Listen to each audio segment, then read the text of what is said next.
going on, everybody? It's your buddy, it's your pal Spaz Phoenix, the YWC Reality Check, and we're going to have a little chat about what just happened at NXT Roadblock. Not only because it's the last stop on the way to Stand and Deliver, it is Stand and Deliver season as much as it's WrestleMania season, but because this was a building block episode, and this was like, there were some matches here that were good, there were some results here that were good, there were some building blocks that are, I guess, interesting, and yeah, it just gives me an excuse to talk about NXT, which I don't talk about on a super regular basis. You're gonna have to excuse me, my voice is still a little bit shot over the weekend.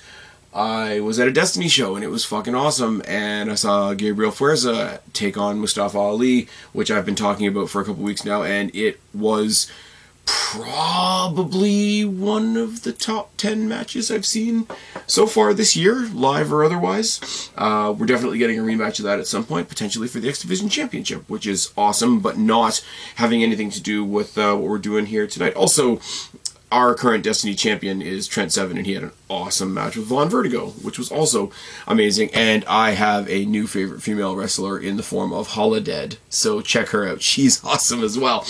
I'm gonna just wedge that in here with my NXT review, if you don't mind.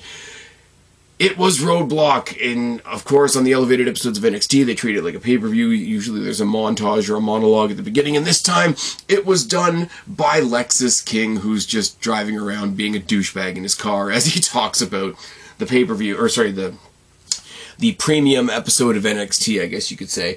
It's kind of cool, though, because each time they get somebody to do this, and they say, oh, in the summer, you know, when they're all sitting around the pool and talking about the show, and it really seems really contrived and all that kind of thing, it's just something a little different.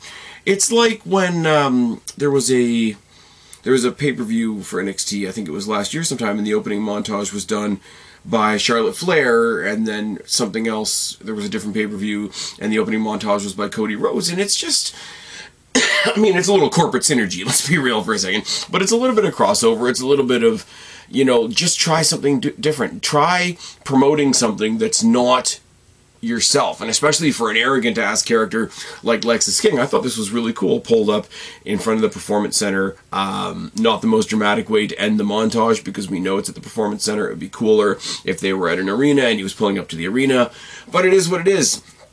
And something I'm going to get out of the way pretty fast, because it was the only thing that really didn't build to anything else, was the Asylum match between Dijak and Joe Gacy. They explained very quickly at the beginning that an Asylum match was a match in a cage, but you were not allowed to win by escaping the cage. It was only by pin or submission, which I thought was a nice, neat little touch. They did a pan around the ring, and showed off some of the various weapons, fire extinguishers and straitjackets and all sorts of plunder. The kendo sticks were in there, and the you know, the garbage bins, and didn't notice it until later, but there was a box that said do not open, so what do we do when there's a box that says do not open? We'll get to that in a second. But there's a door in the corner, and I'm sorry, I know other people do it, I know it's probably not the first ever, but when I see people using a door instead of a table, it goes back to my personal biases. And one of the first shows ever that I was at Destiny, it was Hardcore Channing Decker taking on Moose in a hardcore match, and they were using doors, but they were bracing the doors between the bleachers. So you were having these spots that were literally happening in between fans, and doors make a pop. Tables make a crunch, doors make a pop. And I think that's really, really cool. Anyways, just something that I noticed out of my own curiosity. Eventually, they brought the Do Not Disturb box in. Dijak tried to open it. Joe Gacy closed it up again, you know, put the finger to the mouth and shh, and all this kind of thing. Eventually, Dijak opened it, and it was the boxing glove on a stick, but it was like in a Jack-in-the-Box form. A lot of typical cage match spots, a lot of throwing people from wall to wall. Dijak, for the size of him, hit an absolutely ridiculous moonsault off the top of the cage. Would not have predicted that. They get out the straitjacket, they get out a smiley table, because with the purge mask thing that Gacy wears. And here's the thing. I really don't want to. I really don't want to make fun of AEW, because at this point it really is punching down.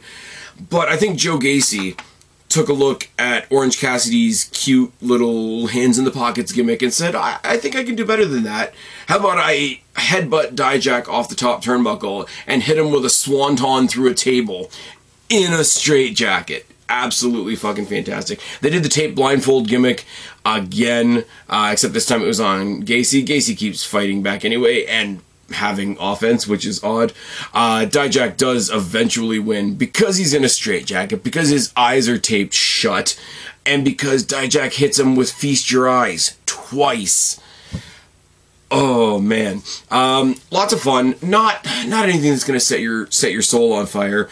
Not people throwing themselves through glass for no particular reason. I like Darby Allin. You guys have heard me say, of all the bad things I have to say about AEW, Darby Allin is a reason to watch that show.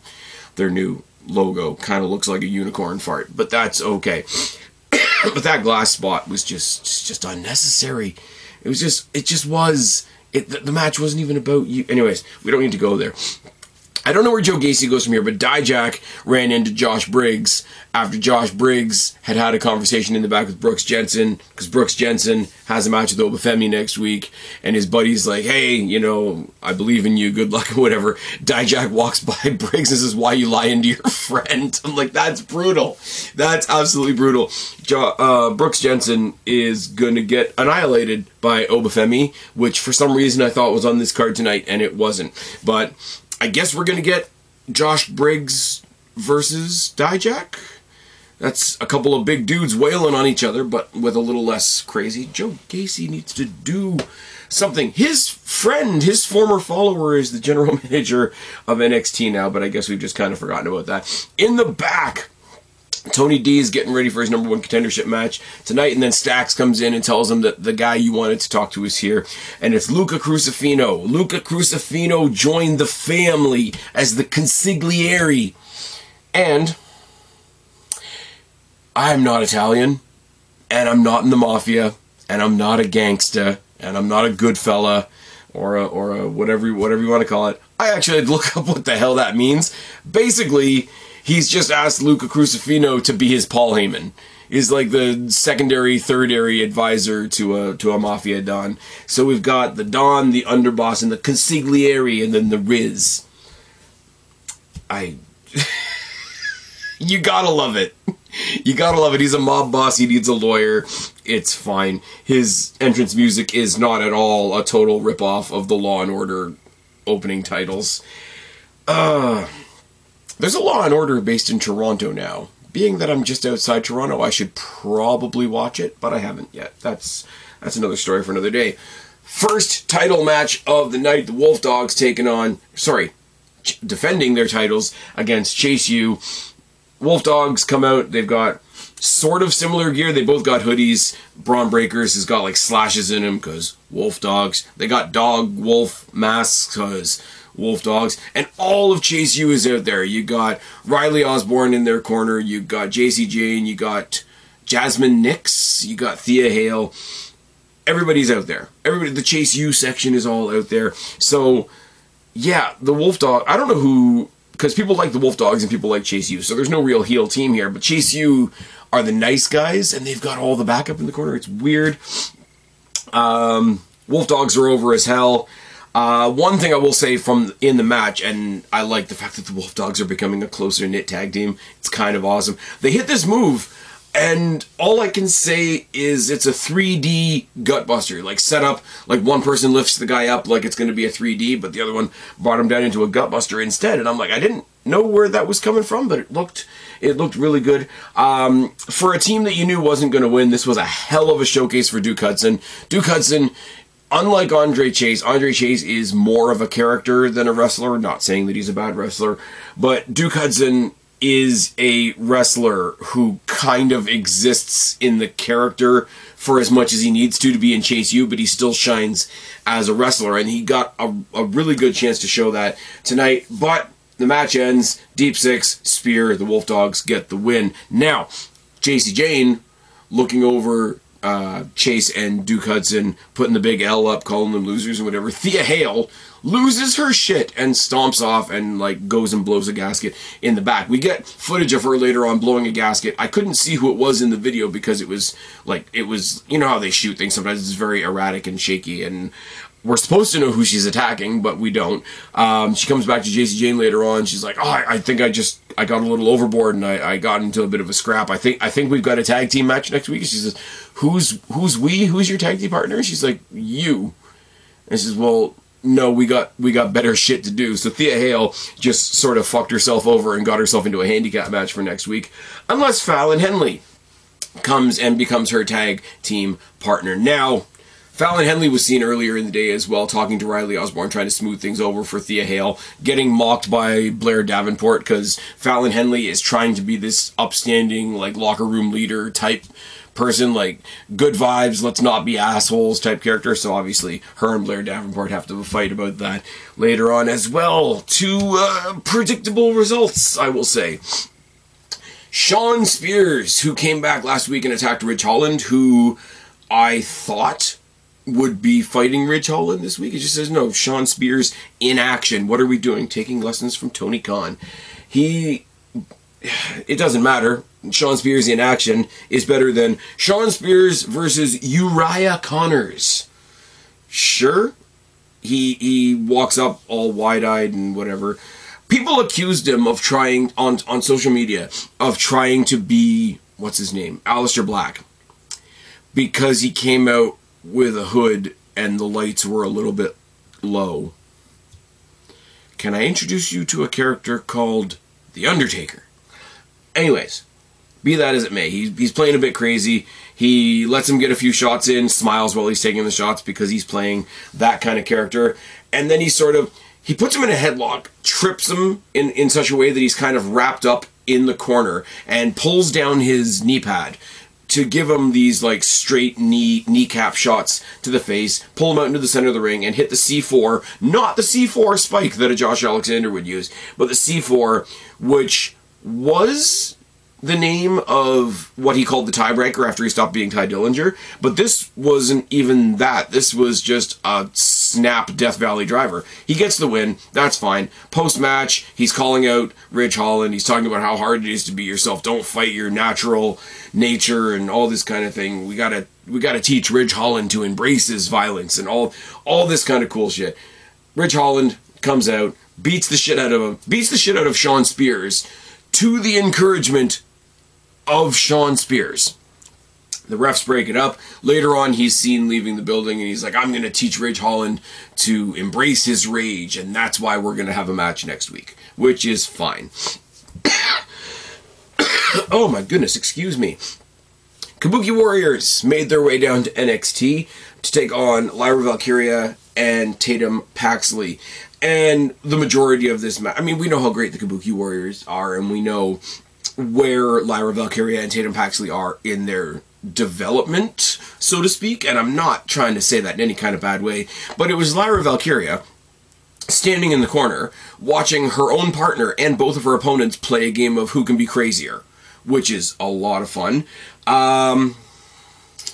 Towards the end, Lyra and Tatum have some really decent tag team continuity worked out for a team that's tagged together once, until babyface miscommunication, series of kicks and chops from, a kick from Lyra to Tatum Paxley, like I say, babyface miscommunication, a series of strikes from the Kabuki Warriors, and they retain their titles. But that is very, very quickly not even the point, because what we have is Roxanne Perez, pissed off, fully heel now, I think we can say, Roxanne Perez, who attacks Lyra Valkyria with an armbar takedown like a DDT, but to the arm, and she just throws her into one post, throws her into another post. We're working the arm. It's very clear. It's very concise. But then she puts her arm over the bolt that holds the turnbuckle together, and steps on it.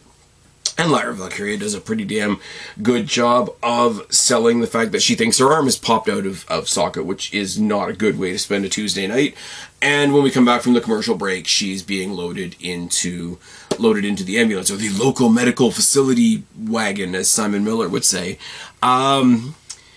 I mean, it's pretty simple where we're going from here. I'm pretty sure we're going to play up that Lyra is injured for a couple weeks. We're going to get a couple matches between Tatum Paxley and Roxanne Perez, I would assume, as the obsessed fan sort of sticks up for her hero against Roxanne Perez, which is nice, I guess.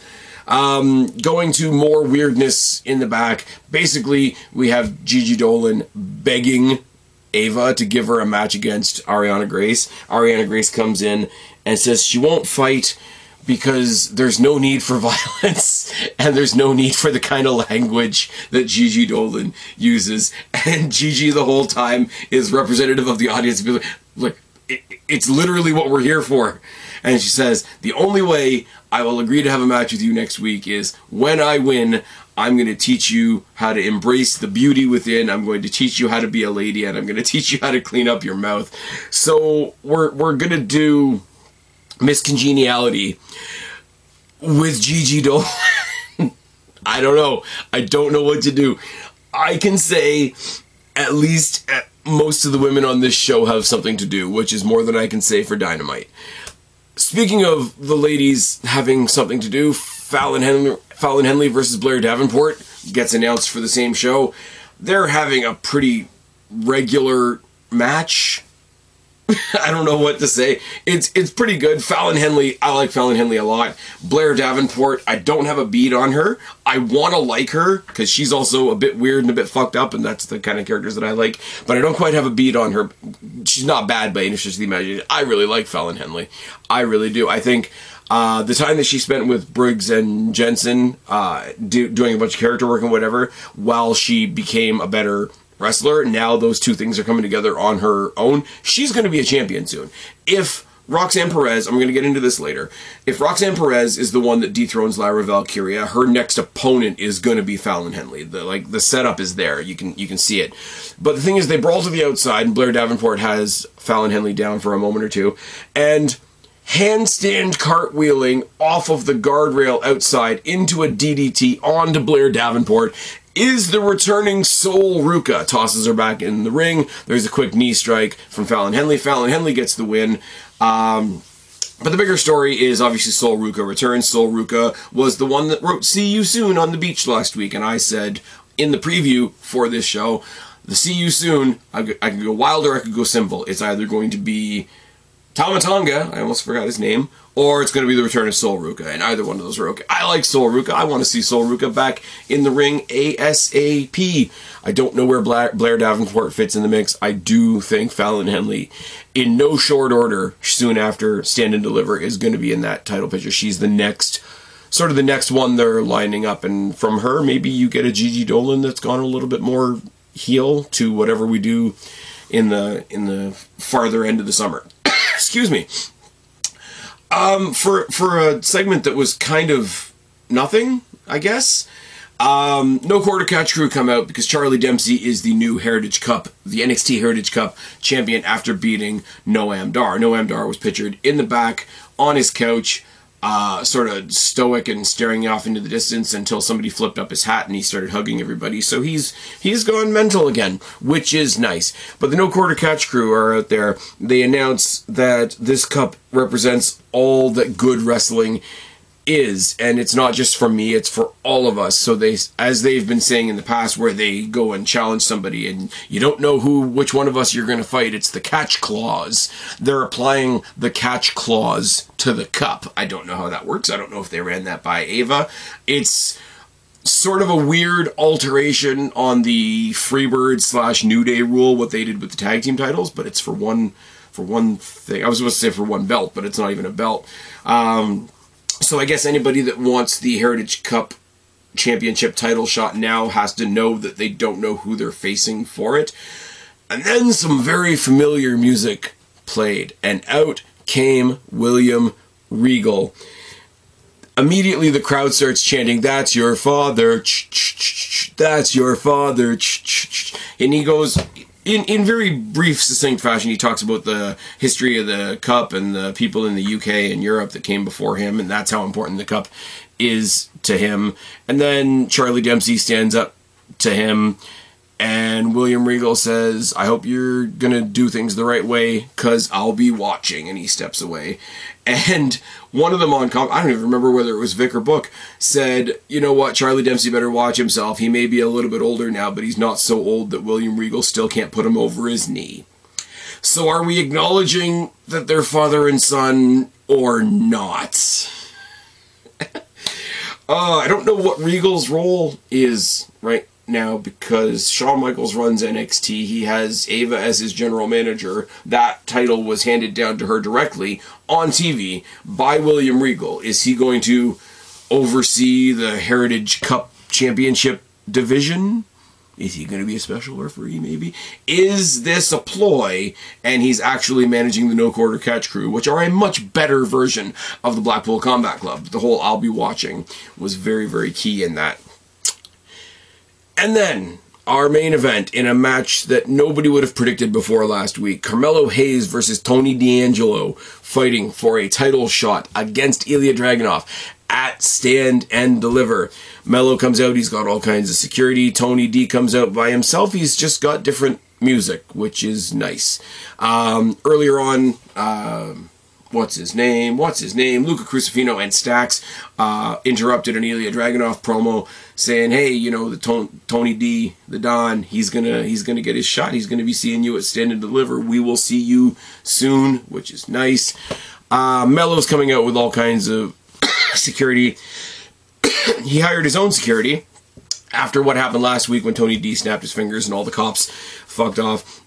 Security even catches him at one point when Tony D knocks him off the apron. He falls into the arms of these 4 security guys that are all masked up and whatever.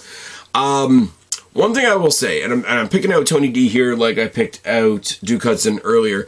Tony D, usually a little bit more character than wrestler, really shook it off in this match. I saw, and I'm no analyst, so don't take my word for anything. I saw more of the wrestler Tony D'Angelo in this match than I can remember ever seeing before, which is absolutely fine. Carmelo makes a story out of Tony D's arm for basically the entire match, even doing some Pete Dunne-esque finger stuff in tight air quotes, which is nice. It's a bugbear that's going to get to some people, because there's going to be some people that look at it and say, okay, we've already told one story about one person's arm tonight. Is this the best variety for the sake of the show and all that kind of thing? And if you want to make that argument, I can see it. Honestly, I don't care. I really, really don't. Tony D kept on doing these snap takedowns where it was sort of like he was like tackling them forward like a football tackle almost, but then rolling it into a takedown. I don't know what that's called. If anybody knows what that's called, you can put it down in the box below. There's a fake out as Carmelo Hayes is building his momentum throughout the course of the match. They do play the Trick Williams music. The security guards look up the ramp. The Carmelo Hayes himself looks up the ramp. Tony D takes the advantage. He hits the, what's called the bada bing, bada boom, or whatever it is, and he gets the win, which was kind of predictable, which was kind of what everybody's been saying all week. He sort of looks like, you know, the cat that got the cream a little bit. He sort of looks like, man, I'm actually in this spot, and it kind of looks like it's hitting him as he grabs the microphone. He says, I'm sorry about the music, sorry about the fake out, sorry about the distractions, sorry about that little trick, but I'm a benevolent Don, you know, the Don of NXT, and I do have a present for you. Music hits again. Trick Williams comes out for real. Trick Williams takes out the security, takes out Melo. He stands tall in the ring. So everything we thought would happen happened. Sol Ruca ended up being the surprise. No Quarter Catch crew. You knew they were going to get involved with Regal at some point. You knew the Trick was going to cost Carmelo the match against Tony D. You knew Tony D, by that logic, was going to win. You knew that Trick was going to attack Carmelo. You knew the Kabuki Warriors were going to retain. Shawn Spears, I wasn't sure about, so I'll give them that. You knew the Wolf Dogs weren't losing the titles anytime soon. Luke Crucifino joining the family. I thought they would play that out a little bit more, like, hey, son, get out there and prove yourself, whatever, but they didn't. They just jumped right into it. And Dijak and Gacy, I don't know what I expected from that, but I don't know what I've taken from it either. So everything that mattered happened exactly the way I thought it would happen, and there wasn't many surprises as far as the results go, but it was still fun to watch it all play out, because the thing of it is, Trick Williams in the last match didn't interrupt the match. Tony D played a mind game and he won, and that's fine, and he didn't even have to have Crucifino and Stax and the Riz out there with him. He just played a little game. He played a little game with Carmelo, and it's a comeuppance because if Carmelo hadn't fucked over his buddy, he wouldn't, like, that music wouldn't have had that effect on him. So it's all really cool. And let me tell you something right here, right now. Stand and Deliver already looks awesome. We're getting Trick and Mello. Pretty much guaranteed. We just solidified that we're getting Tony D versus Ilya Dragunov for the men's championship. And I don't know what the fuck that match looks like. We're going to get Lyra versus Roxy. We're going to play that out for the next couple of weeks. Lyra's going to come back, attack Roxy, and we're going to call it a day. The Wolf Dogs are taking on the OC. I mean, the minute that the OC came back to NXT, or should I say came down to NXT, you knew they were going to be fighting the Wolf Dogs probably at Stand and Deliver. I kind of thought for a brief minute that it was going to be Wolf Dogs versus the OC on this show, but no. Save that for the pay-per-view. Obafemi and his North American Championship, because I'm sorry, Briggs Jensen ain't beating him next week, I'll tell you that for fucking free. Obafemi versus Shawn Spears for that North American Championship at Stand and Deliver? I don't know. And there's your titles taken care of. I don't know who goes after...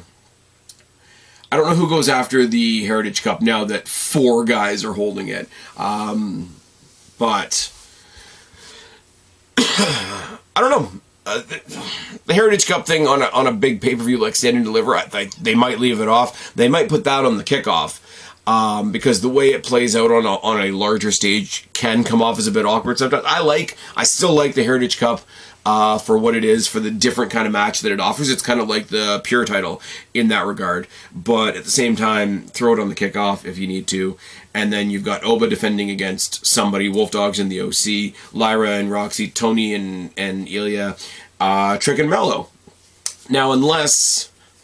As I said before, we had the WWE Women's Tag Titles on here tonight. I don't think they're going to have those titles reflected on an NXT show when there's WrestleMania literally that evening. But I mean, if not, maybe this new team that's coming together of Thea Hale and Fallon Henley, maybe perhaps. But I mean, we got the double main event. We got Tony versus Ilya, we got Trick versus Mello. Everything else is just precursor to that.